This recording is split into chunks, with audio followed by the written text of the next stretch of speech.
그래 여러분은 기도해 주셔서 뭐 큰 병은 아니고 수술도 잘 되고 또 시술도 다 잘 됐는데 마지막 그 시술하는 과정에서 이렇게 바이러스가 인펙션이 돼가지고 잠시 제가 다시 재입원을 해서 병원에 다녀왔습니다. 잘 다녀왔습니다. 여러분 위해서 기도해 주셔서 너무너무 고맙고 감사합니다. 제가 근본에 이 짧은 경험들을 하면서 참 몰랐던 사실들을 많이 깨닫고 또 경험하게 되었는데 그 중에 하나가 그냥 매일 일상처럼 경험되어지는 삶이 하나님이 내게 주신 놀라운 선물이었구나 라고 하는 것을 다시 한번 깨닫게 됐어요. 그냥 뭐 주일에 오니까 또 주일 예배를 드리고 말씀을 전하고 이게 너무 당연하게 여겼던 것들이 제가 이번에 경험을 해보면서 하나님이 내게 허락해 주신 축복이고 놀라운 선물이었구나. 할렐루야. 오늘 선물 같은 아름다운 성의를 주셨어요. 여러분 감사하는 마음으로 마음껏 누리시기를 주님의 이름으로 간절히 축원드립니다. 오늘 어떤 옷을 입고 계신가요? 라고 하는 주제를 가지고 잠시 말씀을 나누기를 원합니다. 제가 이번에 병원에 이렇게 들어가서 보니까 처음에 들어갔을 때는 제가 정신이 없어가지고 잘 몰랐는데 이번에는 이렇게 유심히 보니까 그 병원에서 사역하는 분들의 옷이 제 눈에 이렇게 들어오더라고요. 그래서 응급실에 들어갈 때도 보면 그 경비원들의 옷이 이렇게 또 독특한 옷을 입고 있어요. 그리고 아침에 이렇게 병실에 늘 청소해 주러 오시는 환경미화원 아주머니들이 있어요. 근데 또 그분들이 입는 옷이 또 따로 있더라고요. 또 간호조무사 되시는 분들, 그분들도 그분들의 입는 옷이 또 달라요. 또 간호사들의 옷이 또 달라요. 그리고 팀장 간호사의 옷이 또 달라요. 또 의사의 옷이 또 다르죠. 그리고 인턴 레지던트의 옷이 또 달라요. 그리고 하루에 한 번씩 시설관리팀에서 이렇게 와서 돌아보는데 또 그분들의 복장도 또 달라요. 엘리베이터를 이렇게 타면 거기에 안내해주는 그 여직원의 옷도 또 달라요. 다, 이렇게 다양한, 이렇게 많은 옷들이 이 병원이라고 하는 공동체 안에서 이렇게 함께하고 있구나. 그걸 다시 한번 이렇게 깨닫게 됐어요. 그런데 그러면서 제가 느껴지는 게 옷이라는 게 저게 그냥 단순한 복장이 아니구나. 저 옷이 저 사람들이 누구이며 지금 이 병원 공동체 안에서 어떤 일을 하는 사람인가를 드러내 보여주는, 그렇죠? 그 사람의 신분, 그 사람의 직책, 또 좀 어려운 말로 표현한다면 그 사람의 어떤 정체성을 드러내는 그런 것이구나 라고 하는 것을 다시 한번 깨닫게 됐어요.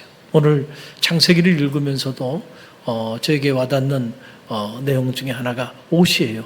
특별히 우리는 요셉을 잘 알고 있죠. 그런데 요셉의 생애를 이렇게 반추해 보면 요셉의 생애도 우리가 옷으로 정리해 볼 수가 있어요. 처음에 사랑하는 아버지 야곱이 요셉에게 입혀준 옷이 있어요.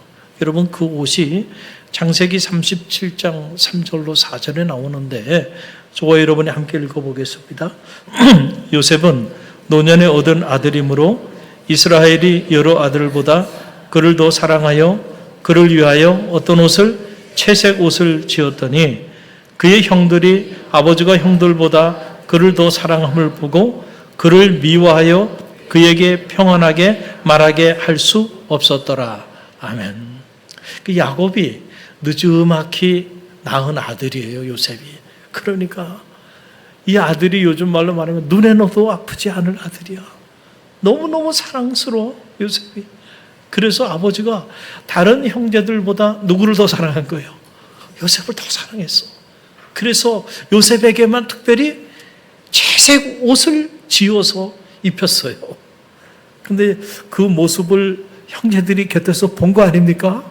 오늘 성경에 보게 되니까 그런 모습을 보고 형제들이 그를 미워하였더라.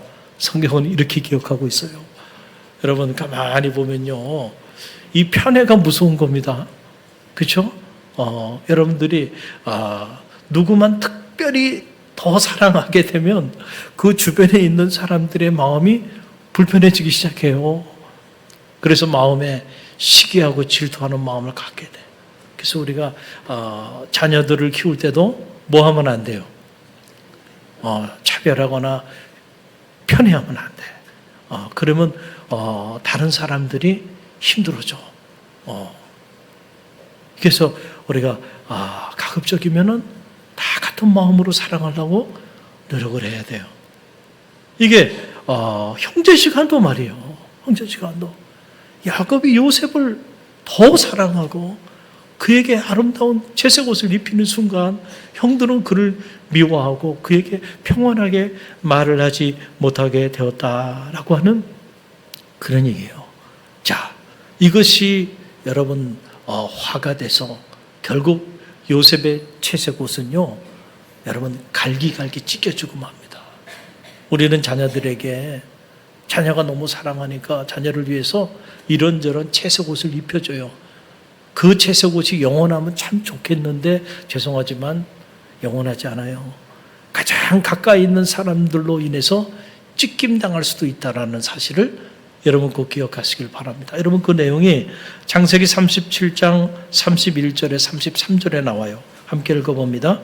그들이 요셉의 옷을 가져다가 숫 염소를 죽여 그 옷을 피에 적시고 그의 채색 옷을 가져다가 그 아버지에게로 가지고 가서 이르기를 우리가 이것을 발견하였나이다. 아버지 아들의 옷인가 보소서 하매 아버지가 그것을 알아보고 이르되 내 아들의 옷이라 악한 짐승이 그를 잡아먹었도다. 요셉이 분명히 찢겼도다 하고 이렇게 하고 있어요. 이게 좀 무슨 얘기인가요? 야곱이 요셉에게 심부름을 시키는 거예요. 형들에게 가서 안부도 전하고 형들에게 이제 맛있는 음식도 좀 갖다 주라고. 그래서 요셉이 아버지의 명을 받아서 이제 형들에게 간 거예요. 그런데 형들이요, 요셉을 보는 순간 어떤 생각을 해요? 기회가 왔다. 저놈의 자식, 아버지의 사랑을 한 몸에 받고 그래서 마음에 미워하는 마음을 갖고 있었는데 잘 됐다. 그래가지고 다른 사람이 아니에요. 형들입니다. 형제예요. 그래서 요셉의 옷을 벗기고요, 그 구덩이에 집어넣고 그것도 못해서 요셉을 지금 말로 말하면 인신매매를 한 겁니다. 이집트에 노예로 팔아버린 거예요. 그리고는 아버지한테 와서 말을 해야 될 거 아니에요, 요셉에 대해서. 그러니까 요셉의 옷을 벗기고 그리고 짐승의 피를 묻히고 그 옷을 갈기갈기 찢은 다음에 그것을 아버지 야곱에게 갖다 주는 거예요. 아버지, 혹시 이것이 당신의 아들 요셉의 옷입니까? 라고 물어본 거예요. 그러니 야곱이 특별히 사랑해서 지어준 채색 옷이니 자기 아들의 옷을 알아요, 몰라요? 알잖아요. 보니까 아들의 옷인 거야. 그런 통곡하면서 우는 거예요. 짐승이, 약한 짐승이 내 아들, 내 사랑하는 요셉을 이렇게 찢었구나. 통곡하며 울게 되는 이런 안타까운 장면이 나와요. 여러분, 자식이 부모보다 먼저 세상을 떠나면 여러분 그거는 말로 설명할 수 없는 거예요. 그때부터 부모는 사는 게 아니에요. 지옥 같은 삶을 살게 되는 거 아니겠어요? 그런데 여러분 이렇게 완전히 그냥 그 채색 옷, 그 내 사랑하는 아들의 채색 옷이 피에다 얼룩져서 이렇게 갈기갈기 찢겨 있는 그 모습을 봤으니 평생 잊혀지지 않는 거예요. 가슴에 한이 되지 않았겠나. 여러분, 아들을 두고 있는 분들은 운명적으로 대한민국에서는 한 번쯤 아들의 옷을 끌어안고 눈물을 흘리는 때가 오죠. 저희 어머니도 그러셨어요. 제가 군대 논산훈련소에 입대해서 입대하자마자 옷을 벗으라 그러더라고요. 그랬더니 그 옷을 각 주소 적어가지고 집으로 보내라 그래요. 그러면 자, 집에 아들의 옷이 도착해요, 안 도착해요? 도착하죠. 그 옷을 보고 울지 않는 어머니가 어디 있겠어요? 그렇잖아요. 아들이 죽으러 간 것도 아닌데도. 그런데 하물며 여러분, 피로 얼룩져서 칼결게 찢겨진 제색 옷을 보고 사랑하는 아들 요셉을 향한 야곱의 사랑이 찢겨지고요, 아들을 향한 그의 꿈이 찢겨지고 행복이 찢겨지고 희망이 송두리째 찢겨지는 순간이 아니었을까. 여러분, 세상은요, 여러분이 여러분의 사랑하는 자녀들에게 입혀준 그 채색 옷을 가만히 내버려두질 않는다니까. 여러분, 그래서 결국은 요셉이 어떤 옷을 입게 돼요? 노예의 옷을 입습니다. 이집트의 노예로 팔려가서요, 10년 동안 노예로 살면서 노예의 옷을 입고 살아요. 그것도 모자라가지고요, 보디발 장수의 아내의 그 유혹을 물리쳤다는 이유 때문에 이제는 죄수가 돼서 만 3년 동안 죄수의 옷을 입고 그렇게 살아가게 돼요. 얼마나 억울했을까. 여러분, 10대입니다. 그 어린 나이에 말이죠. 그래도 내가 가정에서 채색 옷을 입고 살았던 사람인데 한순간에 노예가 돼서 노예 옷을 입고 한순간에 죄수가 돼서 죄수의 옷을 입고 살게 되었으니 여러분, 얼마나 힘들었을까. 요셉이 그의 자존감이 얼마나 무너졌을까, 얼마나 고통스러웠을까. 그런 생각을 우리가 충분히 할 수가 있죠. 그러나 오늘 성경을 자세히 읽어나가 보면 하나님이 세상이 그에게 입혀준 그 옷을 하나님께서 친히 하나님이 지으신 옷을 그에게 입혀주는 감동적인 장면이 나와요. 그게 바로 오늘 본문 말씀인데, 부모가 입혀준 옷도 아닙니다. 형제들이 입혀준 옷도 아니에요. 세상이 그에게 입혀준 옷도 아니에요. 하나님이 입혀준 옷이 나와요. 그 내용이 오늘 본문의 말씀이죠. 우리 함께 읽어봅니다. 창세기 41장 39절로 43절 함께 읽습니다. 바로가 요셉에게 이르되 하나님이 이 모든 것을 내게 보이셨으니 너와 같이 명철하고 지혜 있는 자가 없도다. 너는 내 집을 다스리라. 내 백성이 다 내 명령에 복종하리니 내가 너보다 높은 것은 내 왕자뿐이라.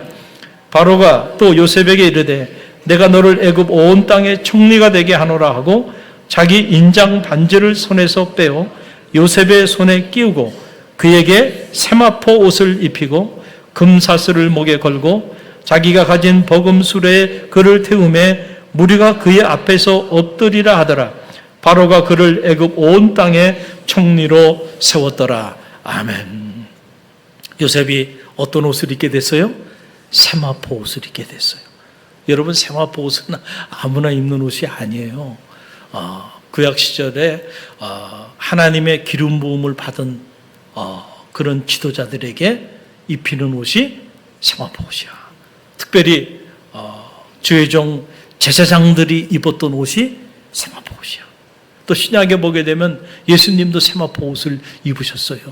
십자가에 달리시고 고난당한 이후에 아리마대 요셉이라는 사람이 주님의 시신을 세마포 옷으로 싸서 주님의 부활의 영광을 예비하였다라고 하는 그런 사실이에요. 하나님의 영광을 드러내는 존귀한 옷, 하나님의 임재를 상징하는 옷, 그것이 바로 세마포 옷인데 하나님께서 사람을 통하여 요셉에게 이제는 세마포 옷을 입히셨다는 거예요. 할렐루야. 이런 감동적인 장면이 오늘 성소에 나와요. 여러분, 그럼 왜 이 세마포 옷을 하나님이 요셉에게 입혀주셨을까라고 하는 거예요. 오늘 성경을 보게 되면 그 이유가 나오는데, 여러분 보세요. 첫째로 창세기 41장 38절 보세요. 함께 읽어봅니다. 바로가 그의 신하들에게 이르되 이와 같이 하나님의 영에 감동된 사람을 우리가 어찌 찾을 수 있으리요. 아멘. 지금 바로는 하나님을 알지 못하는 사람이에요. 그런데 그런 바로가요, 요셉을 보니까, 요셉이 누구냐면 이 사람은 하나님의 영에 감동된 자라. 여러분, 이게 중요해요. 자, 요셉의 스펙을 보세요. 요셉은 10대에 이집트에 노예로 팔려갔어요. 10년 동안 노예의 삶을 살았던 사람이에요. 만 3년 동안 감옥에서 죄수로 살았던 전과자예요. 이것이 요셉의 스펙입니다. 그러면 바로는 요셉의 그런 스펙을 보고 요셉을 그런 사람으로 봐야 하는데 그렇게 보질 않아. 가만히 보니까 이 사람이 하나님의 영에 감동된 자야. 할렐루야. 저와 여러분은요, 세상 사람들과 다른 게 있어요. 그게 바로 뭐냐면 영이 다른 거예요. 여러분 믿습니까? 아직도 여러분이 그 사실을 모르고 산다면 정말 안타까운 일이에요. 예수 그리스도를 구주로 영접하는 순간부터 우리는 그리스도의 영에 충만한 자로 살아가는 거예요. 그리스도의 영이 없으면 그리스도인이 아니라 그랬잖아요. 할렐루야. 영이 다르게 사람들이에요. 여러분은 어떤 영을 가진 사람이에요? 하나님의 영, 그리스도의 영이 여러분 가운데 자리하고 있다는 사실을 꼭 기억하시고요. 저는 바라기는 여러분의 주변에 믿지 않는 이들이, 여러분의 주변에 있는 지인들이 여러분을 바라볼 때 어떤 여러분의 신분이나 어떤 사회적 지위로 여러분을 평가하는 것이 아니고, 이야, 아무개 저 사람은 정말 하나님의 영에 감동된 사람이라. 할렐루야. 여러분, 그렇게 여겨지는 축복이 있게 되기를 간절히 바랍니다.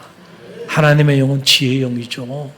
하나님의 영이 임하니까요, 여러분 세상의 얄팍한 지식이, 세상의 얄팍한 철학이 여러분 그 하나님의 지혜 앞에는 초등학문도 되지 않는 거 아닙니까? 그래서 하나님의 영으로 그에게 하나님이 지혜를 주시매, 바로의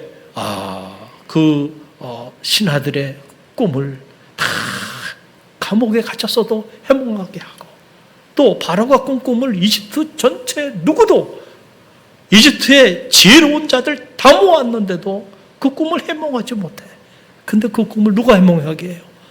하나님의 영에 충만한 하나님의 사람 요셉이 해몽하게 해요. 그러니까 바로뿐만 아니고요, 그 주변에 있었던 신하들이요, 야, 이 사람은 정말 하나님의 영에 충만한 사람이라, 그를 그렇게 인정하게 되는. 또 이 창세기에 보게 되면 요셉이 어떤 사람인가, 요셉의 존재의 정체성에 대한 얘기가 나오는데, 그게 뭐냐면 요셉은 하나님이 그래서 함께하는 사람이라는 거예요. 누구와 함께하는 사람? 하나님이 함께하는 사람. 그 내용이 창세기 39장 2절로 3절에 나와요. 우리 함께 읽어봅니다. 여호와께서 요셉과 함께하심으로 그가 형통한 자가 되어 그의 주인 애굽 사람의 집에 있으니, 그의 주인이 여호와께서 그와 함께하심을 보며 또 여호와께서 그의 범사에 형통하게 하심을 보았더라. 아멘. 노예 옷을 입었습니다. 한순간에 인생의 밑바닥에 던져진 거예요. 사회적 신분은 노예입니다. 그런데 보디발 장수가 가만히 보니까 당시 얼마나 많은 노예가 그 집에 있었겠어요? 그런데 요셉은 달라. 뭐가 달라요? 다른 게 아니야. 노예 옷을 입혔고 노예 일을 하고 있는데 달라. 뭐가 달라? 저 사람은 하나님이 함께하다. 할렐루야. 하나님이 함께하는 사람이네. 그래서 그가 하나님이 함께하는 사람임을 알고 그에게 집안의 모든 것들을 내어 맡기게 되었다는 거예요. 또 감옥에 갇혔는데, 감옥에서도 보세요. 창세기 39장 21절로 23절의 말씀이에요. 함께 읽습니다. 여호와께서 요셉과 함께 하시고 그에게 인자를 더하사 간수장에게 은혜를 받게 하시매, 간수장이 옥중 죄수를 다 요셉의 손에 맡김으로 그 재반 사물을 요셉이 처리하게 하고, 간수장은 그의 손에 맡긴 것을 무엇이든지 살펴보지 아니하였으니 이는 여호와께서 요셉과 함께 하심이라. 여호와께서 그의 범사에 형통하게 하셨더라. 아멘. 여러분, 형통이라는 단어가 그냥 이렇게 어떻게 보면 와닿지 않을 수 있어요. 왜냐하면 요셉이 억울하게 노예로 살아가고 있는데 뭐가 형통해? 감옥에 갇혀서 죄수로 살고 있는데 뭐가 형통해? 우리가 그렇게 생각할 수 있잖아요, 지금. 그러나 여러분, 노예로 있어도 그 삶은 형통하다는 거예요. 감옥에 갇혀 있어도 그 삶은 형통하다는 거예요. 이게 무슨 말일까요? 형통이라는 말의 원어는 쉽게 표현하면 저 산속 계곡에서 강이 막 이렇게 흘러내려오는데 그 중간중간에 큰 바위도 있고 나무도 있고 그래요. 그래도 물이 그냥 바위가 있다고 멈춰서지 않아요. 바위가 있으면 바위를 넘고 나무가 있으면 나무를 넘어서 쫙 물이 흘러내리는 거, 이걸 형통이라고 말해요. 그러니까 결국은요, 보세요. 그의 노예 삶 10년, 감옥에서 전과자로 만 3년, 이 13년의 세월이요, 결국 하나님께서 그로 하여금 세마포 옷을 입히게 하시는 계기가 되는 거야. 그러니까 형통한 거야. 할렐루야. 그래서 그가 하는 일마다 막힘이 없게 하셨다.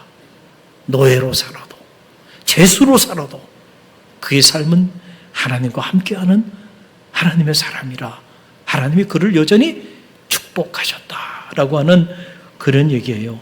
여러분, 제가 근본에 이렇게 제 입원을 잠시 했는데 이번에는 뭐 정신이 좀 말짱했어요. 그래서 처음에는 정신이 없어가지고 잘 못 저기 했는데 병원에 이렇게 병실이 정해져서 들어가니까 한 20대 중반쯤 되는 우리 간호사님이 딱 와가지고 저한테 첫 마디가 옷을 갈아입으라는 거예요. 무슨 옷을 갈아입으라는 거예요? 환자복으로 빨리 갈아입으라는 거예요. 그래서 좀 천천히 갈아입어도 될 텐데 그냥 빨리 갈아입으라고 그러더라고요. 그래서 어떻게 할 수 없잖아요. 하라는 대로 해야 됩니다. 그래가지고 환자복으로 딱 환복을 했어요. 환복을 하는 딱 순간 저는 누가 돼 있어요? 환자인 거야. 그렇죠? 제가 무슨 일을 하던 사람인지 나이가 어떻게 되든지 이따순매로 그런 게 중요하죠. 그냥 환자일 뿐입니다. 그렇죠? 가라 그러면 가고요. 서라 그러면 서고요. 뭐 손 내놓으라 그러면 손 내놓고요. 뭐 바늘로 막 찌르는데 찌르게 되는데 다 내줘야 됩니다. 참, 이 환자의 삶이라는 게 이런 거구나. 환자복을 입는 순간부터 우리가 몸도 몸이지만 정서적으로 이 자존감이 무너지기 시작하는 거예요. 같이 병실에 이렇게 있었던 한 70이 좀 넘으신 어르신이에요. 그런데 제가 이렇게 그 어르신을 이렇게 보니까 참 너무 이렇게 힘들어 하는 거예요. 얼굴이 너무 어둡고. 그 마음이 아프더라고요. 그래서 가까이 다가가서 이렇게 좀 말을 이렇게 건네면서 말벗을 데워줬어요. 그래서 저에게 주어진 짧은 시간들을 태어날 때까지 그분과 함께 했어요. 위로해 주고 싶더라고요. 병동 안에 있는 작은 휴게실이 있는데 그 휴게실에 갈 때마다 대화를 나눠줬어요. 이야기를 들어줬어요. 근데 의정부에서 오셨다는데 혼자 사신대요. 가족이 없대. 그러니 얼마나 힘들겠어요. 그러면서 외롭다 그러시더라고요. 너무 마음이 아프더라고요. 지금 나이도 있으신데 어르신인데 가족도 없고 혼자가 되셔서 그래서 병원에 오신 거예요. 그러면서 그분이 하시는 말씀이 자기는 평생을 선하게 살았대요. 그런데 병원에만 오면 죄인이 되는 기분이래. 병원에만 오면 죄인이 되는 기분이래. 그러면서 의사 선생님만 보면 갑자기 두렵고요. 불안하고 마음이 힘들다는 거예요. 그래서 제가 참 그 말이 제 마음에 이렇게 와닿더라고요. 그래. 괜히 선하게 살아왔는데 질병으로 인해서 병원에 입원해서 환자복을 입는 순간부터 내가 죄인이라는 생각이 자꾸 들더라는 거예요. 너무 안타까워서 자꾸 그런 생각하지 마세요. 그리고 의사 선생님들이나 그 다음에 간호사님들을 무서워하지 마세요. 저분들은 어르신을 살리기 위해서 지금 있는 거지 어르신을 죽이기 위해서 오는 사람들이 아니에요. 그래서 자꾸 좀 긍정적인 생각을 갖도록 이렇게 계속해서 이야기를 나눠주면서 위로해드리고 용기를 북돋아 드렸는데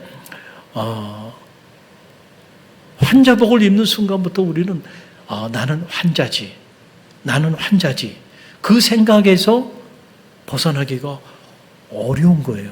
그러나 여러분 꼭 기억하시기 바랍니다. 아무리 환자복을 입고 있어도 저는 누구예요? 하나님의 영이 함께하는 사람이죠. 아무리 제가 환자복을 입고 입원해 있어도 저는 누구예요? 하나님과 함께하는 사람이죠. 할렐루야. 여러분 이게 중요한 거예요. 세상은 우리에게 때때로 우리가 원치 않은 이런저런 옷을 입히기도 해요. 그러나 저는 그 옷이 여러분의 존재의 정체성이 되지 않게 되기를 간절히 바랍니다. 여러분이 세상에서, 사회에서 어떤 신분을 가지고 어떤 옷을 입고 어떻게 살아가든지 간에 분명한 것은 여러분은 하나님의 영이 함께하는 사람들이고 하나님이 함께하는 사람이라고 하는 여러분 자신에 대한 존재의 정체성을 잊지 않게 되기를 바랍니다. 지난주 1박 2일로 우리 청년들이 저 가평에 있는 필그림 하우스에 1박 2일로 청년 순례의 길 쉼과 회복이 있는 여정이라는 주제를 가지고 여름 캠프를 했어요. 저는 건강상의 이유로 함께 하지 못했어요. 그러나 그 캠프 준비를 제가 다 이렇게 해 줬는데 이 캠프를 준비하면서 우리가 한 권의 책을 읽자 이렇게 한 달 전부터 이야기를 했어요. 그 책이 바로 철로역정이라는 책이에요. 잔 버년이 쓴 책이죠. 여러분 이 책은 1678년에 출간돼서 세상에 선을 보이게 되었는데 그 이후에 지금까지 300여 년 동안 기독교 역사에 있어서 가장 영향력을 끼친 책 중에 한 권입니다. 제2의 바이블로 불리우는 책이기도 해요. 우리가 이 책의 이름을 모르는 사람은 없을 거예요. 그러나 실제로 이 책을 읽은 사람은 많지 않아요. 저는 여러분이 꼭 평생 믿음의 길을 걸어가면서 이 책을 꼭 일독하게 되기를 주님의 이름으로 간절히 축원드립니다. 이번에 제가 병상에 있으면서도 다시 이 책을 읽을 수 있는 그런 기쁨이 있었어요. 본래 이 잔 번연이요, 복음을 전하다가 복음을 전한 그 이유 때문에 감옥에 갇히게 된 거예요. 당시만 해도 영국 국교회에서 아무나 복음을 전하지 못하게 했어요. 공인된 설교자가 아니면 복음을 전하지 못하게 했단 말이에요. 그래서 여러분 복음을 전했다는 이유 때문에 무려 12년 동안 감옥 생활을 합니다.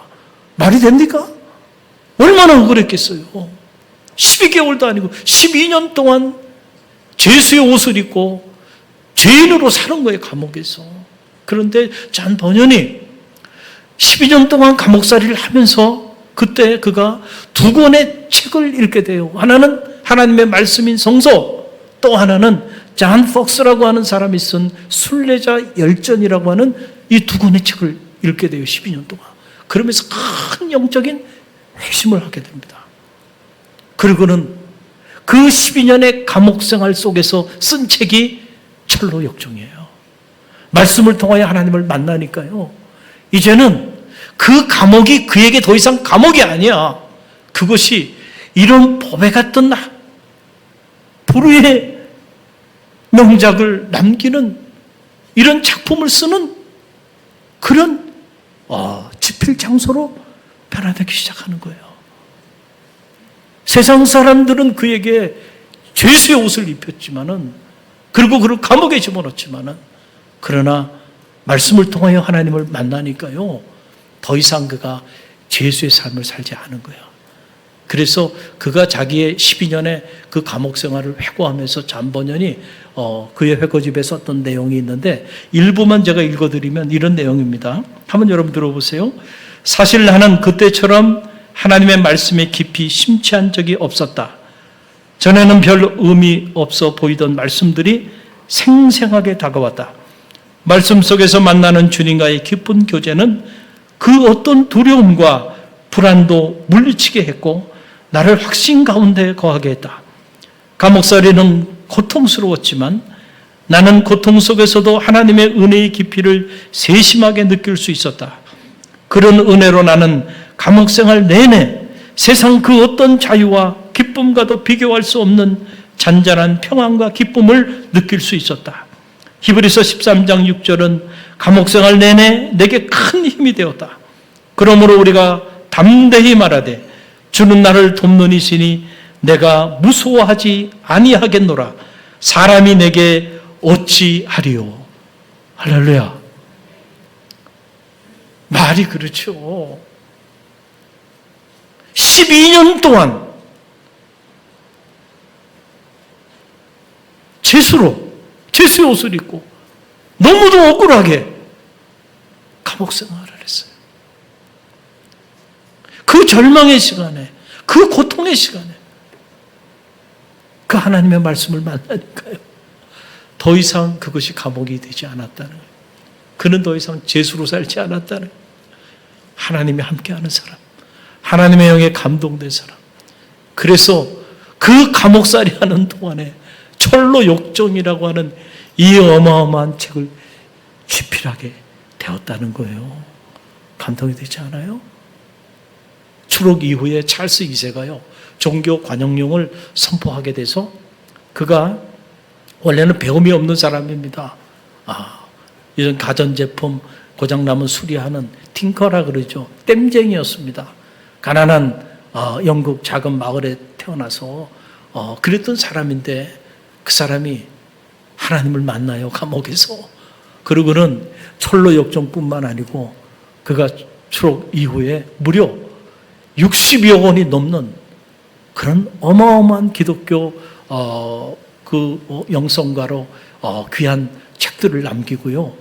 17세기, 18세기 청교도를 대표하는, 영국 청교도를 대표하는 가장 영향력이 있는 설교가로 쓰임받게 됩니다. 사랑하는 성도 여러분, 오늘 여러분은 어떤 옷을 입고 있습니까? 때로 그 옷이 여러분의 삶을 무너뜨리고 있습니까? 저는 말하기는 오늘 세상이 여러분에게 입혀진 그 옷이 여러분의 존재의 정체성을 나타내는 것이 아니게 되기를 간절히 바랍니다. 하나님이 입혀주는 옷, 이 채색 옷, 그 옷이 여러분이 입을 옷임을 잊지 마시길 바랍니다. 아무리 노예로 살아도, 아무리 내가 죄수로 살아간다 할지라도 변하지 않는 사실, 나는 누구인가? 나는 하나님의 영이 함께하는 사람. 나는 누구야? 나는 하나님이 함께하는 사람. 이 요셉 같은 믿음으로 여러분이 나아갈 때 반드시 하나님은 여러분에게 이 세마포 옷을 입혀주실 줄로 믿습니다.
지금은 우리 주 예수 그리스도의 은혜와 하나님 아버지의 만극하신 사랑하심과 성령의 감화 감동 교통하심이 우리가 세상에서 어떤 옷을 입고 살든지 우리는 하나님의 영에 충만한 자요 하나님과 함께하는 사람임을 늘 잊지 않고 하나님 허락해 주시는 세마포 옷의 옷을 날마다 누리며 살기를 결단하며 세상을 향해 나가는 주의 백성들 머리 위와 오늘도 생명의 복음을 전하며 나아가는 갈릴리 교회와 오늘 우리가 품어야 하는 이 지역과 이 민족과 세계 열방 위에 지금부터 영원까지 함께 하시기를 간절히 축원하옵나이다.